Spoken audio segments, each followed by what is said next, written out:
किसी ने एआई का प्रयोग कर मुझे बदनाम करने के उद्देश्य से सोशल मीडिया में चलाया जा रहा है, जो सरासर और अतिथि शिक्षकों के सम्मान के लिए, ताकि भविष्य में के बाहर नहीं है। हमने जो उसमें देखा है, एक से एक मंत्री, मुख्यमंत्री, शिक्षा मंत्री, कई लोग ऐसे कहते हैं। ये कोई गलत बात नहीं है। अगर आपने सभी को नमस्कार, मैं रविकांत गुप्ता आप सबका बहुत बहुत स्वागत करता हूं।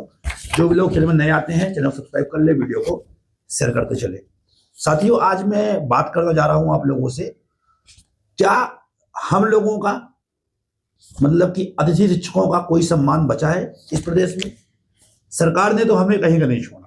सरकार ने तो हमेशा हमें मानसिक रूप से प्रताड़ित किया ही, शारीरिक रूप से प्रताड़ित किया, और मानसिक और शारीरिक रूप से तो हम प्रताड़ित लगातार हो ही रहे हैं पिछले 17-18 सालों से। लेकिन क्या अब जिलों के जिला शिक्षा अधिकारी या अन्य प्रचार जो भी है, क्या अब वो हमें प्रताड़ना के साथ साथ पर हमारे साथियों को गालियां बजाना शुरू कर देंगे? आप लोगों को बताना चाहता हूं कि आज से 2 महीने पहले आप लोगों को ध्यान में आया होगा एक मामला टीकमगढ़ जिले का। टीकमगढ़ से हमारे एक अतिथि शिक्षक श्री सहदेव यादव जी, जो शासकीय प्राथमिक मनगुआ स्कूल में कार्यरत थे जिला टीकमगढ़ में, जब सरकार ने ई अटेंडेंस लागू किया और ई अटेंडेंस में समस्याएं उनको आनी शुरू हुई, क्योंकि अगर समस्या आती है तो हम अपने वरिष्ठ अधिकारियों से ही कोई अवगत करवाते हैं।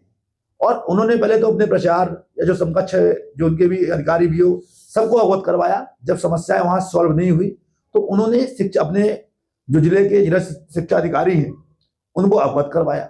और शायद ये अधिकारी भूल जाते हैं कि हम उनसे बात करने नहीं आते। मैं ये पहले भी बात बोल चुका हूं, मैं ये बात तो मैं आयुक्त से भी बोल चुका हूं कि हम पर्सनली किसी व्यक्ति से बात करने नहीं आते हैं, हम बात करने जाते हैं उनके पद से।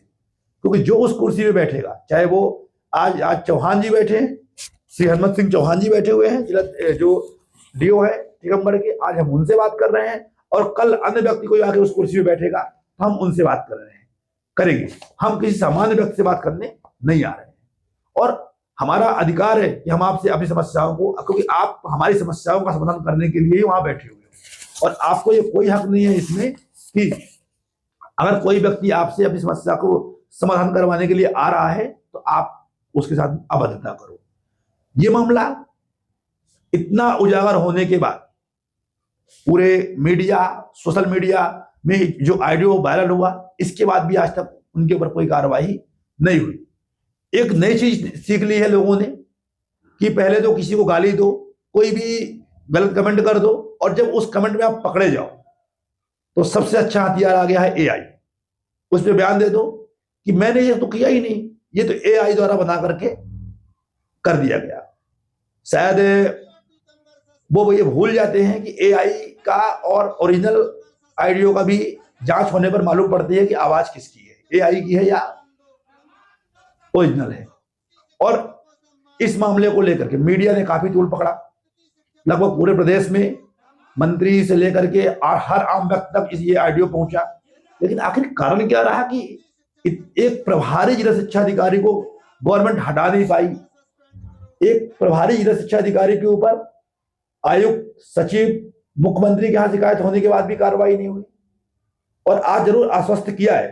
पहले तो आप जानिए मामला क्या है। हम बात कर रहे हैं अपने जिला अध्यक्ष श्री द्वारिका तिवारी जी से, वो बताएंगे मामला क्या था और कब हुआ था। नमस्कार सभी साथियों को, जय श्री राम। मैं द्वारिका प्रसाद तिवारी, जिला अध्यक्ष अतिथि शिक्षक समन्वय समिति टीकमगढ़।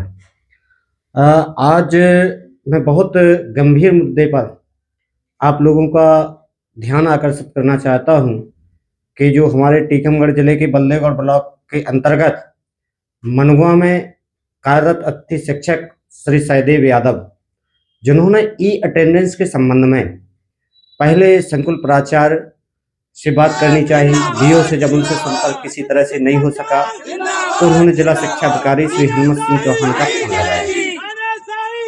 उन्होंने फोन काट कर जब डीओ साहब ने उसे फोन किया उसको, तो उसको सीधे सीधे माँ बहन की गालियां दी, जिसका ऑडियो वीडियो पूरे मध्य प्रदेश में ऐसा कोई भी अच्छी शिक्षक मेरी समझ से नहीं होगा जो इस वीडियो और इस घटना से परिचित ना हो। जब सहदेव यादव से मेरी बातचीत हुई, उसने मुझे बताया, तो मैंने तत्काल उनसे कहा कि चलो कुड़ीला थाने चलते हैं। वो जो हमारा थाना कुड़ीला लगता है वहां गए, तो उन्होंने कहा कि आप वरिष्ठ कार्यालय जाएं। तत्काल उसी दिन हम लोग पहुंचे एसपी ऑफिस। एसपी ऑफिस गए, उनसे निवेदन किया। इसके बाद जब कोई कार्रवाई वहां से नहीं हुई तो जिला कलेक्टर महोदय को प्रदेश अध्यक्ष जी भी उसमें सम्मिलित हुए और हम लोगों ने ज्ञापन दिया। मांग की गई उनसे कि फिर उनके द्वारा जिला शिक्षा अधिकारी के द्वारा एक प्रेस विज्ञप्ति जारी की गई। प्रेस विज्ञप्ति जारी की गई जिसमें उन्होंने कहा कि मेरी आईडी से छेड़छाड़ करते हुए मेरी कोई बातचीत नहीं हुई है। इस तरह से उन्होंने खंडन कर दिया और मामले को एक तरह से रफा दफा करने का प्रयास उनके द्वारा किया गया।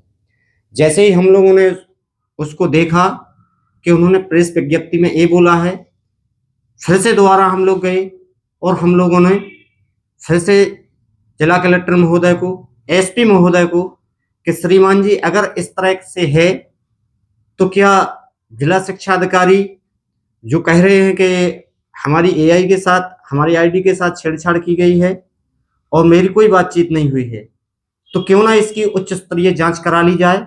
और क्या जिला शिक्षा अधिकारी महोदय ने भी कभी जांच के लिए लिखा है? क्योंकि अगर किसी ने उनकी अगर इस तरह से उनका उस आईडी में छेड़छाड़ की गई तो उन्होंने आज दिनांक तक कहीं भी, मैंने कई बार बोला है, कहीं भी लिख के नहीं दिया कि इसकी जांच कराई जाए। अगर अतिथि शिक्षक ने आपकी आईडी से छेड़छाड़ की है तो उसके खिलाफ भी कार्रवाई होना चाहिए। मैंने पहले दिन बोला था, आज भी इस बात पर कायम हूं कि अगर आपकी आईडी से छेड़छाड़, आपकी कोई बातचीत नहीं हुई, आपने गाली गलौज नहीं किया, आपकी पद के गरिमा के खिलाफ अगर उसने व्यवहार किया है तो निश्चित रूप से कार्रवाई हो, उसकी जांच हो, उस जांच में आप सहयोग करें। और अगर ऐसा नहीं है तो आप, मैंने उस दिन भी बोला था कि आप चोरी भी कर रहे और सीना चोरी भी कर रहे। एक तरफ से आपने उसको माँ बहन की भद्दी गालियां दी जिनको मैं बोल नहीं सकता हूँ, किसी चैनल पर नहीं बोल सकता, उस दिन भी नहीं बोला था। वो गालियां देने के बाद आप कह रहे हैं कि मेरी बात नहीं हुई। सीएम हेल्पलाइन में भी आप दो तरह की, एक तरह से कह रहे हैं कि मेरी बात हुई है, एक जो उन्होंने जवाब लिखा है उसको क्लोज करने के लिए, और एक में कह रहे हैं कि बात नहीं हुई। दो तरह के जवाब हैं। तो इस तरह का कृत्य जिला शिक्षा अधिकारी श्री हनुमत सिंह चौहान के द्वारा किया गया। भाई समस्या होगी तो समाधान के लिए आपके नीचे का कर्मचारी आपसे बात करेगा, ये तो जायज बात है। तो उसका मतलब ये नहीं होता है कि आप उसको माँ बहन की गालियां दे करके उसे इस तरह से अपमानित करें। ये न केवल सहदेव यादव जी को गालियां हैं, ये मध्य प्रदेश के अतिथि शिक्षक, जो हमारी अतिथि शिक्षक पूरी एक प्रजाति है, इसके लिए ये गालियां हैं। मैं ऐसा मानता हूँ उसी का परिणाम है कि आज मैं उस दिन से लेकर आज तक न किसी दबाव में, न किसी तरह के उसमें पड़ा हूं, और सीधे सीधे मैं उस अतिथि शिक्षक, जो हमारा अतिथि शिक्षक है, सहदेव यादव नहीं बल्कि पूरे अतिथि शिक्षकों को न्याय दिलाने के लिए मैं हर जगह मैंने कोशिश की। पहली सर्वप्रथम, अब जहां एक और प्रशासनिक जो भी मुझे दिशा निर्देश मिले मेरे संगठन के द्वारा, पहले प्रशासनिक जो कार्रवाई होती है उसको भी किया। दूसरी ओर जो कि एक व्यवस्था होती है, तो दूसरी ओर मैंने जो भी, चाहे वो सरकार में हो या विपक्ष में हो, जो भी जनप्रतिनिधि हैं उनसे मैंने बराबर संपर्क किया। सबसे पहले मैंने संपर्क किया भारतीय जनता पार्टी की जिलाध्यक्ष श्रीमती सरोज राजपूत जी को। उनसे मैंने बात की, उनको मैंने पीड़ा बताई कि इस तरह का मामला है, उनसे बात की गई। फिर टीकमगढ़ लोकसभा क्षेत्र के लोकप्रिय सांसद एवं केंद्रीय मंत्री डॉक्टर वीरेंद्र खटीक से मैं 2 बार मिला। दोनों बार मैंने निवेदन किया और उन्होंने मेरे सामने अपने सांसद प्रतिनिधि, जो उनके मंत्री जी के प्रतिनिधि हैं, विवेक चतुर्वेदी जी को बोला, इस मामले को आप दिखवाओ और एक गंभीर मामला है। इतना बोलकर वो दिल्ली के लिए आए थे, मेरे सामने बोला था। मेरी कई बार उनसे भी बात हुई, उनसे भी संपर्क किया, उनसे भी मिला। शिक्षा समिति के जो अध्यक्ष होते हैं, जिला पंचायत के उपाध्यक्ष श्री भक्ति तिवारी जी, उनसे भी मैं मिला। सहदेव यादव के साथ मिला, उनसे कई बार बातचीत की, उनसे भी निवेदन किया कि हमारे साथ अन्याय हुआ है। हमारी पूरी अतिथि शिक्षक जो हमारा कौम है उसको गालियां हैं, ना कि किसी व्यक्ति विशेष को है, ऐसा मानते हुए मैंने उनसे भी कई बार आग्रह किया, उनसे भी मिला। इसके बाद मेरे टीकमगढ़ विधानसभा क्षेत्र के लोकप्रिय विधायक एवं पूर्व मंत्री दादा यादवंत सिंह जग्गू राजा, उनसे भी मैंने संपर्क किया, उनसे निवेदन किया। हाल ही में जो शीतकालीन सत्र विधानसभा का चला, दादा के द्वारा विधानसभा में प्रश्न रखा गया, उस प्रश्न का उत्तर भी मंत्री जी के द्वारा दिया है, लेकिन कहीं ना कहीं वह भी मुझे नहीं लगता कि वो किस तरह का उत्तर है। जांच चल रही है, कार्रवाई प्रस्तावित की जाएगी। लगभग 1.5 महीने से ज्यादा का समय बीत चुका है। ऐसी कौन सी जांच चल रही है कि आज तक हमारे उस 80 शिक्षक को न्याय नहीं मिला। विधानसभा में प्रश्न जाने के बाद भी उत्तर ये आ रहा माननीय शिक्षा मंत्री महोदय का। दूसरी ओर जब इस सारे प्रयास में हम लगे हुए हैं, सारे प्रयास करने के बावजूद भी हम उस 80 शिक्षक को न्याय नहीं दिलवा सकते हैं, तो बाकी मांगों को तो छोड़, यहां तक कि मेरे टीकमगढ़ जिले की प्रभारी मंत्री श्रीमती कृष्णा गौर जी, उनके संज्ञान में हम लोगों ने ये मामला पहुंचाया, उन्होंने भी पत्र लिखा। मुझे तो यही नहीं लगता कि भारत सरकार के केंद्रीय मंत्री जी, मध्य प्रदेश सरकार में मंत्री, मेरे जिले की प्रभारी मंत्री, भाजपा की जिला अध्यक्ष, कांग्रेस के वरिष्ठ नेता एवं पूर्व मंत्री यादवंत सिंह विधानसभा में प्रश्न रख चुके हैं। इस सब के बावजूद जिला शिक्षा अधिकारी श्री हनुमत सिंह चौहान को आखिरकार संरक्षण किसका है, ये सबसे बड़ा सवाल है। किसका संरक्षण हो सकता है? भारत सरकार के मंत्री डॉक्टर वीरेंद्र कुमार खटीक जी, मेरे टीकमगढ़ जिले के प्रभारी मंत्री, मध्य प्रदेश सरकार में मंत्री कृष्णा गौर जी लिख चुकी हैं। विधानसभा में मामला पहुंच चुका है। जो मेरे टीकमगढ़ जिले से विधायक है, मैंने उल्लेख पहले ही कर चुका हूं, यादवंत सिंह वो विधानसभा में प्रश्न रख चुके हैं। इसके बावजूद भी जिला शिक्षा, अन्य कई मामले हैं जो लंबित हैं, वो उन पर मैं नहीं जाना चाहता हूं, उनका विषय है, लेकिन मैं चाहता हूं कि मेरे इस 80 शिक्षक सहदेव यादव को न्याय मिले, इसकी उचित जांच होकर तत्काल। पहली बात तो मेरी शुरू से यह है कि सबसे पहले उन्हें पद से पृथक किया जाए। जब तक पद से पृथक नहीं होता है, व्यक्ति पद पर रहता है, तब तक न्यायिक जांच प्रभावित होती है, ऐसा मैं मानता हूं। ये बात सत्य है। मैं सभी 80 शिक्षक भाई बहनों से कहना चाहता हूं, थोड़ी सी बात, चूंकि जब इस सब के बावजूद आज भी परिणाम 0 है, भले भी हम कहें कि हमने प्रयास हीरो बनकर किया, लेकिन उसका परिणाम 0/0 है। तो मैं परसों राजधानी भोपाल आया। भोपाल में आकर के आज मैंने अपने प्रदेश सचिव श्री रविकांत गुप्ता जी के साथ मिलकर के मुख्यमंत्री कार्यालय में, मुख्यमंत्री जी निवास पर जाकर के पूर्व कर्मचारी संघ के जो अध्यक्ष रहे श्री रमेश चंद्र शर्मा, उनसे बहुत विस्तृत चर्चा की है इस मुद्दे पर, और अन्य विषयों पर गुप्ता जी ने अपने स्तर से चर्चा की है।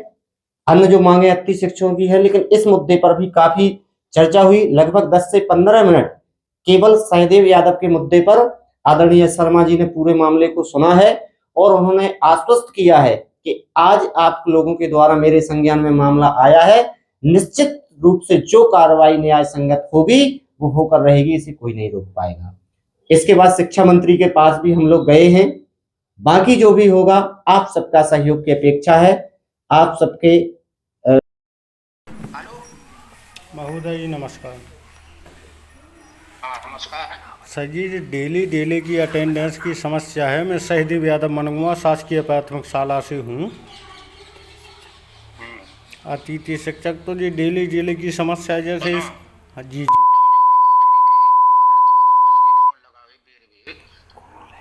तुम्हारे बाप नहीं बैठे तुम्हारे संकुल प्राचार्य बीओ से तुम हाँ फालतू का है? सर आप बोल कौन रहे?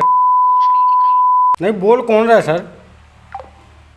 किसी ने एआई का प्रयोग कर मुझे बदनाम करने के उद्देश्य से सोशल मीडिया में चलाया जा रहा है, जो सरासर गलत, झूठ और असत्य है। मैं जिला टीकमगढ़ द्वारा हमारे एक साथी को अश्लील गालियां दी थी। माँ बहन की गालियां देना उचित नहीं है। मैंने भी प्रदेश अध्यक्ष होने के नाते जिला शिक्षा अधिकारी महोदय से आग्रह किया था कि यदि जाने अनजाने में या गुस्से में आपने गालियां दी हैं तो आप माफी मांगकर इस मैटर को खत्म करें, लेकिन उन्होंने उस पर ध्यान देने की बजाय उस मामले को और तूल दिया कि फर्जी वीडियो है। तो हमने थाना प्रभारी को, एसपी साहब को, कलेक्टर साहब को भी 4 दिन पहले आवेदन दिलवा दिया था कि निष्पक्ष जांच करके जो भी यदि दोषी है उस पर कार्रवाई होना चाहिए, और यदि डीओ साहब को सस्पेंड नहीं किया जाता, उन पर एफआईआर दर्ज नहीं होती, तो पूरे प्रदेश में आज भी हमने ज्ञापन का आग्रह किया था। आज मध्य प्रदेश के सभी जिलों में ज्ञापन किया है, और यदि 24 घंटे के अंदर उन पर कार्रवाई नहीं हुई तो मध्य प्रदेश के पूरे अतिथि शिक्षक काली पट्टी बांधकर काम करेंगे जब तक उन पर कार्रवाई नहीं। धन्यवाद। आप लोगों ने तिवारी जी का वक्तव्य सुन लिया। तिवारी जी ने बता दिया कि ये मामला 2 महीने पहले हुआ है और कहां उन्होंने इस मामले को लेकर के वो लोग भटके। आखिर पीड़ित का सम्मान नहीं है क्या? आखिर सम्मान हर व्यक्ति का अधिकार है, ये हमारे मौलिक अधिकार होते हैं कि हमें सम्मान से जीने का अधिकार है। और किसी व्यक्ति को अगर कोई भी एक बड़ा अधिकारी इस प्रकार का गाली गलौज करता है तो उन्हें उनके ऊपर कार्रवाई होना वाजिब है, और इससे अन्य लोगों को सबक मिलता है। और अगर इस बार कार्रवाई नहीं हुई, ये ध्यान रखिएगा आप सब, ये घटना किसी के साथ भी घट सकती है। इसलिए सभी लोग अपने अपने जिला कलेक्टर को मुख्यमंत्री के नाम, जल्दी मैं यहाँ से रिलीज कर दूंगा ज्ञापन, मुख्यमंत्री के नाम 18 से 20 तारीख के बीच में पूरे जिला मुख्यालयों में सभी लोग कलेक्टर को ज्ञापन सौंपे कि टीकमगढ़ जिला शिक्षा अधिकारी को पद से पृथक करते हुए उनके ऊपर कार्रवाई होनी चाहिए। मुझे उम्मीद है कि सभी साथी अपने सम्मान बचाने के लिए ये सभी लोग ज्ञापन कार्यक्रम में सहयोग करेंगे। चाहे एक व्यक्ति जाकर के मुख्यमंत्री कार्यालय में ज्ञापन माफ कीजिएगा, कलेक्टर ऑफिस में ज्ञापन सौंप के आए, लेकिन ज्ञापन सौंप के आए, हम भी लगातार प्रयास में है। आज मुख्यमंत्री जी के निवास में शर्मा जी से मुलाकात कर इस समस्या से अवगत करवाया, और शिक्षा मंत्री जी को भी हम लोग ज्ञापन देके आए हैं। साथ में कल आयुक्त और प्रमुख सचिव को भी इस मामले से अवगत करवाएंगे। तो आप सब लोगों से अनुरोध है कि आप लोग भी सहयोग करें। धन्यवाद, नमस्कार।